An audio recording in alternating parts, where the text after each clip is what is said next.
My name is Tiffany Gordon, and at 36, I stood on the stage at the University of North Carolina at Charlotte gripping my master's degree in law. After 4 years of late nights and sacrificed weekends to pursue my dream of becoming an independent lawyer, this was supposed to be the most unforgettable moment of my life. I scanned the audience for my parents, Deborah and Edward Gordon, hoping to see their proud faces. But instead, 3 empty seats stared back at me in the very spot they had promised to sit. They didn't even bother to come. I had planned this day for months, sending them the date, the time, even a map to the auditorium. "We're so proud of you, Tiffany." My mother had said, her voice warm but hurried, as if her mind was already elsewhere. And then they made the excuse of being too busy. Busy with what? A small party at my sister Shannon's house to celebrate a contract she had just signed as a freelance event planner. A party. More important than my graduation. I had believed this degree would finally make them recognize my efforts. I was wrong. As I stepped off the stage, my phone buzzed in my purse. A text from my mother. "We need to talk. Urgently." Moments later, I saw 30 missed calls from my father, all within the past hour. My heart pounded. Something was wrong, terribly wrong. I never imagined that just minutes later, everything would change forever. How about you? Have you ever been overlooked by your family on one of the most important days of your life? Share your story in the comments and let me know where you're watching from. I've lived in Charlotte, North Carolina for the past 10 years, carving out a life in a modest one-bedroom apartment just outside downtown. I work as a junior lawyer at Harper & Stone, a small law firm handling family disputes and estate planning. It's not glamorous long hours poring over contracts, mediating messy divorces, and drafting wills for clients who argue over every penny. But I love the work. It's precise, demanding, and it fuels my dream of opening my own law practice one day, where I can take on cases that matter to me, like helping single parents navigate custody battles. That dream kept me going through the toughest years of my life. My parents, Deborah and Edward Gordon, live about an hour away in a quiet suburb in the same split-level house where I grew up. They're both retired now. My mother was a school secretary, my father a mechanic, and they spend their days gardening, attending church socials, and doting on my older sister Shannon. At 40, Shannon is a freelance event planner, always talking up her latest gigs, like they're the talk of Charlotte. Her most recent big win was a $10,000 contract to organize a small wedding for a local couple. It's not exactly high society, but you'd think it was the event of the year the way she brags about it. My parents hang on her every word, treating her like she's some kind of celebrity. Meanwhile, my years of grinding through law school barely get a nod. Growing up, it was always like that. Shannon was the outgoing one, charming everyone with her big personality. She'd throw together backyard barbecues or school talent shows, and my parents would rave about her creativity. I was the quiet one, buried in books, winning debate competitions and academic awards. But those never seemed to matter as much. "Shannon's just so vibrant," my mother would say, as if my straight A report cards were somehow less impressive. My father would chime in, "She's got a real spark, that one." I learned early on that being reliable and hardworking didn't get you the same applause as being flashy. When I decided to go for my master's degree in law, it wasn't just about career advancement. I wanted to prove something to myself, to my parents, to the world. I enrolled in the part-time program at the University of North Carolina at Charlotte, designed for working professionals like me. For 4 years, I lived a double life: full days at the law firm, then 3 nights a week in class from 6 to 9, followed by hours of studying at my tiny kitchen table. Weekends were no better. While friends invited me to brunches or weekend getaways, I was holed up in coffee shops highlighting case law until my eyes burned. I turned down concert tickets, skipped birthday parties, and missed out on dating because every spare moment went to my degree. The schedule was brutal. I'd wake up at 5 in the morning to prepare for court filings, work a 10-hour day, then rush to campus for lectures. By the time I got home, it was past 10, and I'd still have assignments to finish. I survived on coffee and sheer stubbornness. My parents knew how hard I was working. They'd call sometimes, asking how I was holding up. "You're always so busy," my mother would say, her tone implying it was somehow my fault. Shannon, meanwhile, would post photos of her latest event setups on Instagram. Sparkly centerpieces, budget floral arrangements captioned with things like, "Living the dream." My parents would comment with heart emojis while my updates about surviving finals got a polite, "Good job, Tiffany." The worst part was the isolation. Law school wasn't just about the coursework. It was about proving I could handle the pressure without breaking. I'd lie awake at night wondering if it was worth it. Would this degree finally make my parents see me the way they saw Shannon? Would they realize that my quiet determination was just as valuable as her loud confidence I told myself it would be? I pictured them at my graduation clapping as I walked across the stage, their faces lit up with pride. That image kept me going through the sleepless nights and endless deadlines. Shannon's constant need to be the center of attention didn't help. She'd call me sometimes, dropping hints about her latest big project while barely asking about my studies. Once over coffee, she laughed and said, "I don't know how you do it, Tiffany. All that studying sounds miserable. I'd rather be out making things happen." Her words stung, but I brushed them off. She didn't understand what it meant to build something lasting, something bigger than a one-off event. But my parents bought into her hype. They'd drive into Charlotte for her client meetings or help her set up for events, while my requests for a quick visit during exam season were met with excuses. "We're tied up with Shannon's latest project," my father would say. "You know how busy she gets." I tried not to let it get to me. I focused on my goal: finish the degree, pass the bar, open my own practice. I saved every extra dollar from my paycheck, building a nest egg of $60,000 to fund my dream. It wasn't easy. Charlotte's cost of living isn't cheap, and law school tuition ate up most of my disposable income. But I was determined to make it work. I told myself that once I had that degree in hand, things would change. My parents would see what I'd accomplished, and maybe they'd stop putting Shannon on a pedestal. Looking back, I realize how naive I was. I thought a piece of paper would shift decades of favoritism. I thought my hard work would speak louder than Shannon's showy charm. But as the months ticked by and my graduation day approached, a small part of me started to doubt. Would they really show up for me? Or would Shannon find a way to steal the spotlight again? 6 months before my graduation from my university, I started planning what I hoped would be a day I'd never forget. I wanted my parents, Deborah and Edward Gordon, to see me walk across the stage, to feel the weight of what I'd achieved after 4 years of law school. I called my mother on a quiet Sunday afternoon, catching her as she sorted through old photo albums. "Mom, my graduation is May 15th at 2 p.m. I said, my voice tinged with excitement. "I really want you and Dad there. It means a lot to me." She paused, then said, "That sounds wonderful, Tiffany. We'll put it on the calendar." I called my father next, his voice rough from a long day in the garage. "Got it, Tiffany." "Sounds good," he said. Their words felt like a promise, and I held on to them, imagining their proud faces in the crowd. I spent weeks scouring Charlotte for the perfect restaurant for a celebratory dinner after the ceremony. I settled on La Dolce Vita, a small Italian place downtown, with warm lighting and homemade ravioli.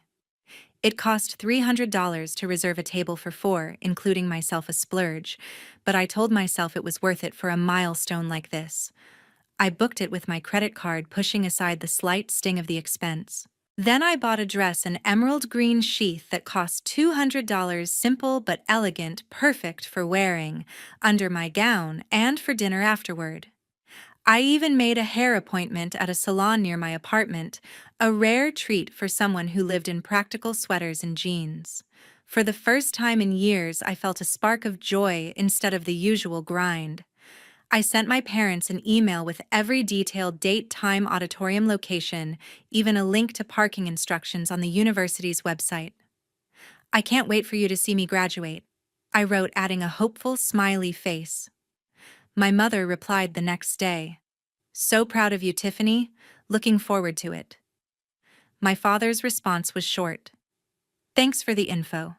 See you then. I read those messages over and over, picturing them clapping as I accepted my master's degree in law. It felt like the finish line was finally in sight. 3 weeks before the big day, that hope flickered. I was at my desk reviewing a client's custody agreement when my phone pinged with a text from Shannon. Hey, I'm throwing a small party on May 15th to celebrate a new contract, she wrote. Just landed a $10,000 wedding gig. You should come by after work. My stomach twisted. May 15th was my graduation day.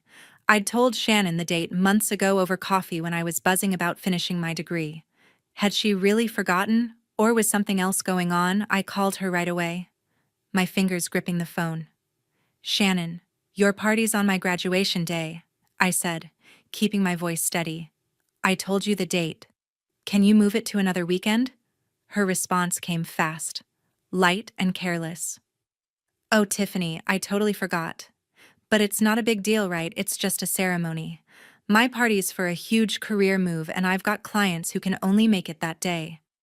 Her words hit hard like a door slamming shut. Just a ceremony. 4 years of late nights, skipped vacations, and endless case law reduced to nothing. I tried to reason with her. Shannon, this is my master's degree. It's important to me. Can't you pick another day? She sighed like I was making things difficult. Tiffany, relax. I already sent invites, and it's too late to change. Besides, Mom and Dad can probably do both. It'll work out. I ended the call, my throat tight with frustration. Do both. My ceremony was at 2 p.m., and her party started at 4 across town. It didn't add up. I'd hoped my parents would prioritize me, but Shannon's breezy confidence made me doubt. Was she trying to pull their attention away like she always did with her flashy events? I didn't have proof, but the thought lingered sharp and unsettling. That night, I lay awake staring at the ceiling of my apartment. I'd spent months imagining my parents in the audience, their faces lit up as I walked across the stage. Now, I wasn't so sure. Shannon's party, her so-called huge career move, felt like a shadow creeping over my moment. I told myself they'd show up, that they wouldn't let me down. But a quiet doubt gnawed at me, whispering that I might be wrong. The morning of my graduation day started with a quiet buzz of anticipation in my chest. I woke up at dawn too restless to sleep, knowing this was the moment I'd worked 4 years to reach. I slipped into the emerald green dress I'd bought just for today, its smooth fabric a reminder of how much this milestone meant. Over it, I pulled on my black graduation gown, pinned my cap in place, and checked my reflection. The tassel swayed gently, a symbol of every late night and missed weekend I'd poured into my master's degree in law. I took a steadying breath, telling myself this day would be everything I'd hoped, no matter what. I arrived at the campus auditorium just after 1 p.m., blending into the crowd of graduates in their identical black gowns. The air hummed with excitement, classmates posing for photos with their families, parents holding flowers, siblings waving balloons. I scanned the faces around me, searching for my mother or father, clinging to the hope that they'd show up despite Shannon's party. Maybe they'd chosen me this time, I thought, holding on to their vague promises. But as I moved through the lineup, gripping my name card, I saw no sign of them. My stomach tightened, but I pushed the doubt down, focusing on the moment. I'd earned this degree, and I was going to walk that stage. The ceremony began at 2, with graduates filing in to the familiar strains of pomp and circumstance. I took my place in the alphabetical lineup, my eyes darting to the audience. The seats were packed, faces blurring under the bright lights, but none were my parents. I kept looking, telling myself they could be late, maybe stuck in traffic or circling for parking. But as the university president spoke about perseverance and new chapters, a cold realization settled in. They weren't here. They'd chosen Shannon's party over my graduation. When my name was called Tiffany Gordon, Master of Laws with honors, I crossed the stage, my heels steady despite the ache in my chest. I shook the dean's hand, took my diploma case, and moved my tassel from right to left. The applause was polite, the same for every graduate, but it felt empty, like it belonged to someone else's moment. No one shouted my name. No familiar cheers broke through. I forced a smile for the photographer, but the loneliness was crushing.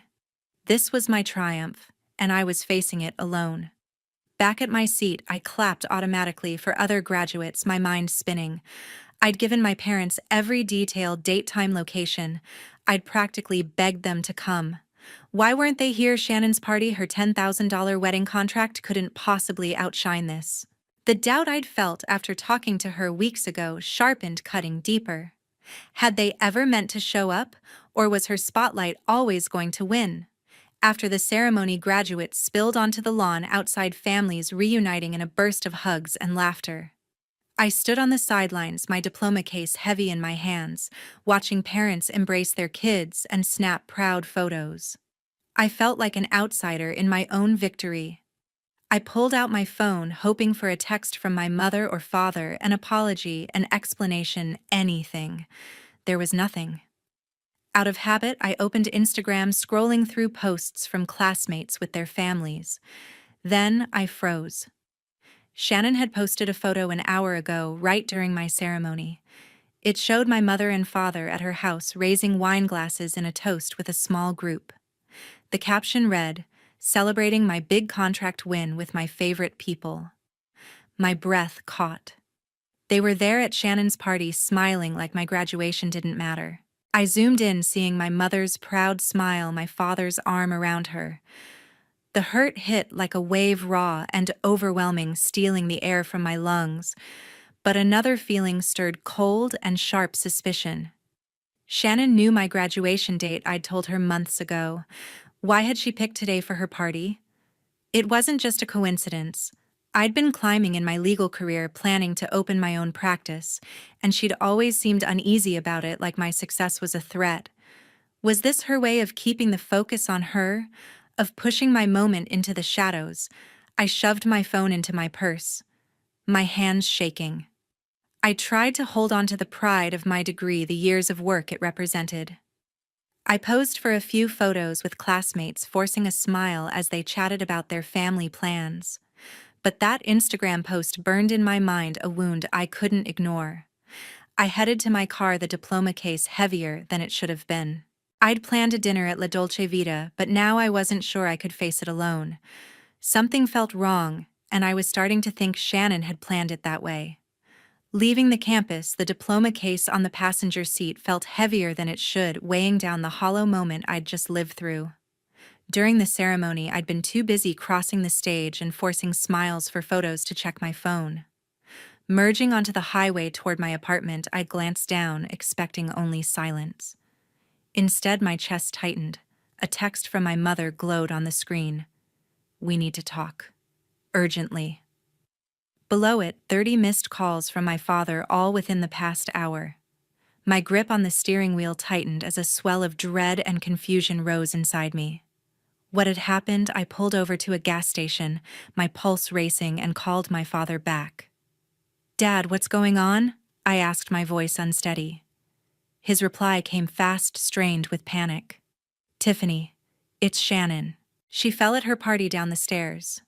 She's hurt bad in the hospital now. We need you here." My mind spun. Shannon hurt.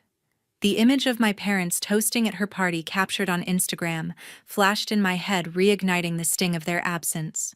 "Which hospital?" I asked, trying to focus. He gave me the address, Carolina's Medical Center, 10 minutes away. I hung up, torn between worry and the raw hurt still burning in my chest. I drove to the hospital, the Charlotte skyline fading into dusk as my thoughts churned. Part of me wanted to turn around to let them handle whatever mess Shannon had caused. But another part, the one still tied to family, despite everything, pushed me forward. I parked and rushed to the emergency wing, my gown still folded in the back seat. In the waiting area, I found my mother and father, their faces pale and tense. Mom, Dad, what happened? I asked, my voice sharper than I meant. My mother's hands twisted a tissue, her eyes red. Tiffany, thank God you're here. Shannon was drinking at her party celebrating that new contract. She tripped on the stairs, fell hard. The doctors say she's got a broken femur and a mild concussion. She needs surgery, $50,000, maybe more. We don't have that kind of money. My father nodded, his voice low. Her freelance work doesn't come with good insurance, Tiffany. We're out of options. Can you help? I froze, their words hitting like a cold wave. $50,000. I had $60,000 saved for my law practice, every cent scraped from years of careful budgeting. They were asking me to give up my dream for Shannon, the sister who'd planned her party on my graduation day. You're asking me to pay? I said, my voice shaking. After you didn't show up for my ceremony, you were at her party smiling for photos while I stood alone on that stage. My mother flinched, her voice breaking. Tiffany, we wanted to be there, but Shannon said her party was critical for her career. She said it was a one-time chance to impress clients, that your ceremony was just a formality. We thought you'd understand. Her words cut deeper than the empty seats had. A formality? I stared at her, anger flaring. Shannon said that she knew it was my graduation day. I told her months ago. Why would she call it a formality? My mother hesitated, her eyes dropping. She said her contract was more important, that we needed to support her career. We believed her. My blood ran cold. Shannon had known exactly what my graduation meant to me. This wasn't an oversight, it felt calculated, like she'd planned to steal my moment. I pulled out my phone, my hands trembling, remembering a message my mother had forwarded weeks ago, one I'd skimmed over during finals. I opened my email app, scrolled through my inbox, and found it an email from Shannon to my parents, with me copied by mistake. My party is a huge career move, it read. Tiffany's graduation is just a formality. She won't mind if you skip it to support me. The words burned into me, undeniable proof. Mom, you sent me this? I said, holding up my phone. Shannon told you to skip my graduation. She planned this on purpose. My mother's face crumpled, her hands covering her mouth. Tiffany, I didn't realize. I thought she was just excited about her contract. We're so sorry. My father stepped closer, his voice pleading. We made a mistake, Tiffany. But Shannon needs this surgery. Please, you're our only hope. I stood there, the hospital lights buzzing overhead, torn between the family I'd tried to please and the betrayal I couldn't unsee.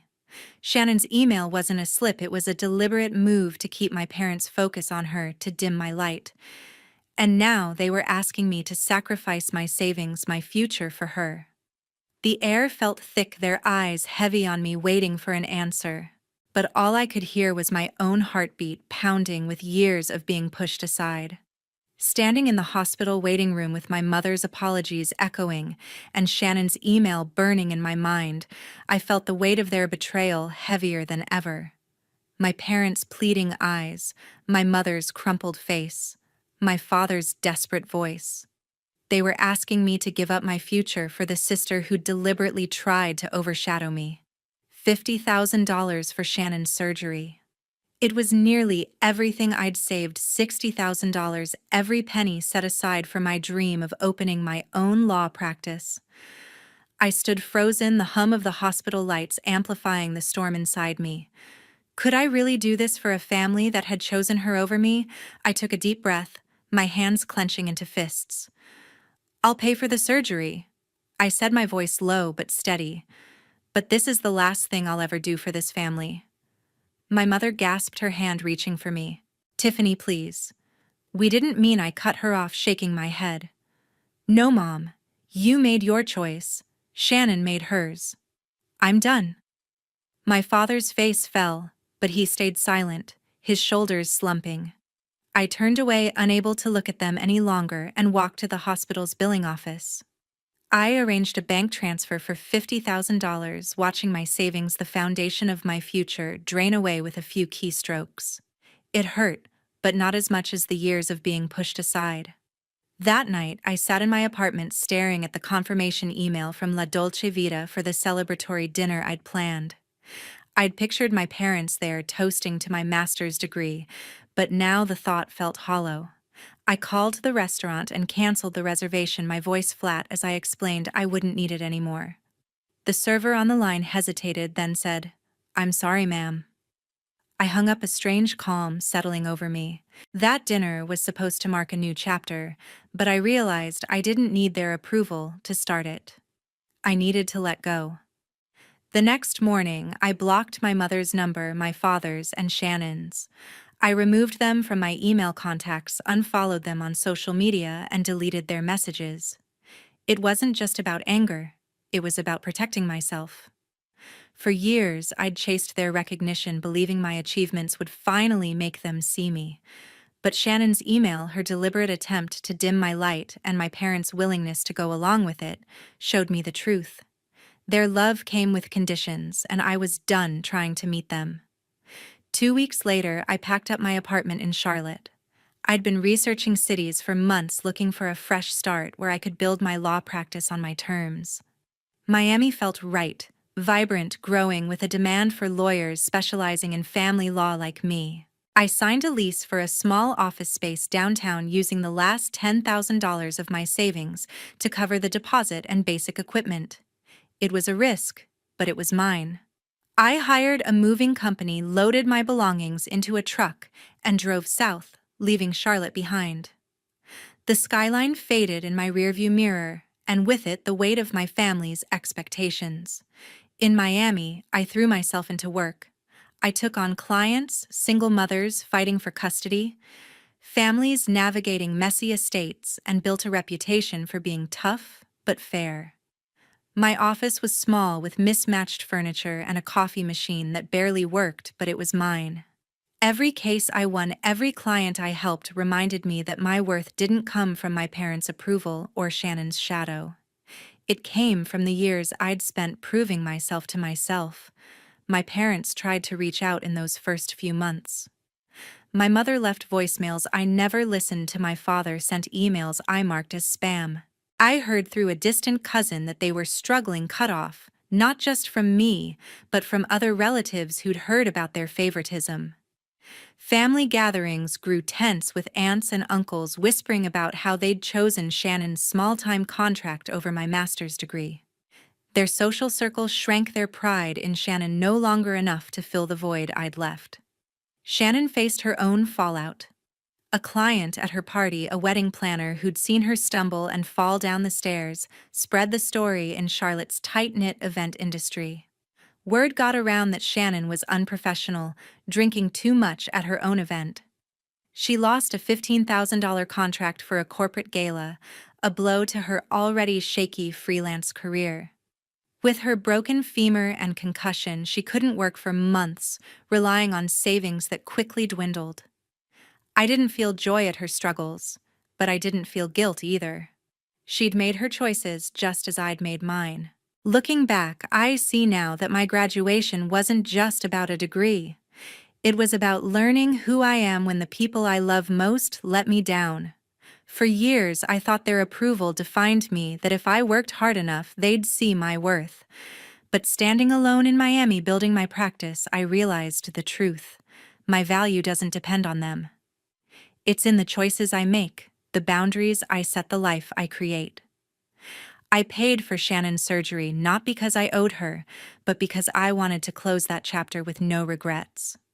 Cutting them off wasn't easy, but it was freedom. If you've ever had to stand up for yourself, to walk away from people who couldn't see your worth, I want to hear your story. How did you find the strength to choose yourself? Drop a comment below and tell me where you're watching from. Your voice matters, and so does your story. Subscribe for more real stories about finding your own path.